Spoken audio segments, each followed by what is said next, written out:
welcome back to the Panic Room, everyone, and to another book review today. So guys, we have another book that an author sent me. It never stops being cool. So this author's name, and I hope I don't butcher it, I'm so sorry if I do, Ronaldo, Katwaroo. I read in the back of the book, I think he hails from the islands of Trinidad and Tobago, so I'm really sorry if I butchered your name. He was so incredibly kind. He reached out to me on Instagram and was like, hey, do you want to read my short story collection? And of course, you know, your girl was like, hell yeah. So his short story collection is called Disingenuous Solace, and wow, I was really blown away. This is one of those short story collections that it's like you're in one setting, but you get all these different stories from different viewpoints. I love that kind of thing, and I was so pleased to see that that was the way this book was set up. So you have a number of different characters who I'm not going to go into, and really, I know usually with my short story collections, I go story by story, and I thought about doing that for this video, but because it's all set in the same general location, I don't feel like that's going to give you the best overview. So I'm going to tell you a little bit about the happenings in this strange little town. So the book kind of takes place around this place called the Serendipity Forest. And there are so many things that go down in this forest. You have missing children, you have what is kind of like, I think they call it the Gemini Hotel, and it's kind of like this, I don't know, kind of dilapidated ruin, and one of the stories really takes place there, but everything in every story kind of comes back to this one particular entity and his desire for, I guess, the takeover of Serendipity Forest and the people surrounding it. And there's this one story, and I found out, I guess on Goodreads, I think it might have been a standalone. It's called Blood Book, and I really think that was my favorite out of all of the stories.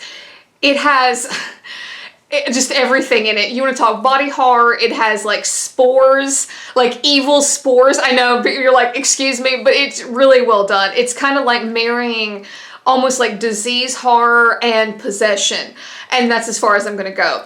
But it's really good. To me, it was one of the standout ones, Blood Book. I thought it was fantastic. But you have these various places that you learn about, you know, surrounding Serendipity Forest and the different happenings. You know, like I said, there are people who drown in the river. There are people who, you know, try to avenge their loved ones. There are ghosts, you know, there are these evil entities. And it's all connected through this particular entity. And you don't really ever find out, like, whether he wins or loses. Like, I'm gonna come out on the side that says I think he won. At the end, won, which means the rest of us lost. But I really loved how it was executed. I was really pleased to see that the author did not go overboard on the extreme part, because you guys know I'm a little bit of a critic for that.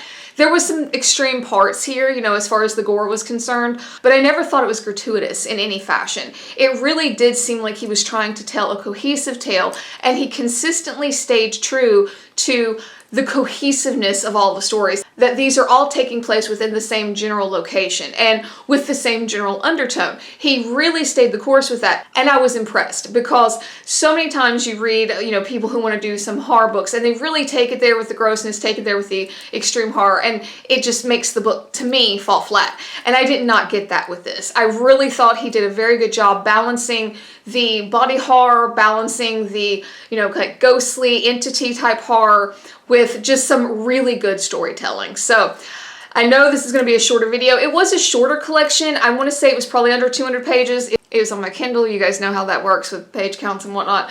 But it was a shorter collection. I think I read it in all of 2 days. It was really good for one of those, like, wow, I want something really good and horrific that isn't going to take me 400 pages to get through.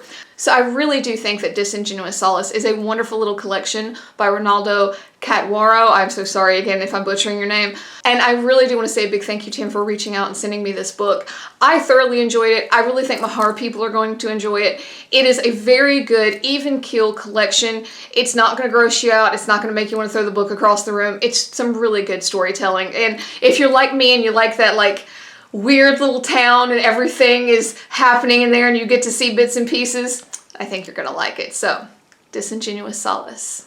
So guys, thank you again for coming back. I know it's a shorter review, but it is a collection of short stories, and when that happens, I really don't want to give you a ton because I don't want to give anything away, but I will of course have some information down below if you want to check it out for yourself. As always guys, thank you for coming back for another video, and if you like this, please hit like, hit subscribe, it would really help me out.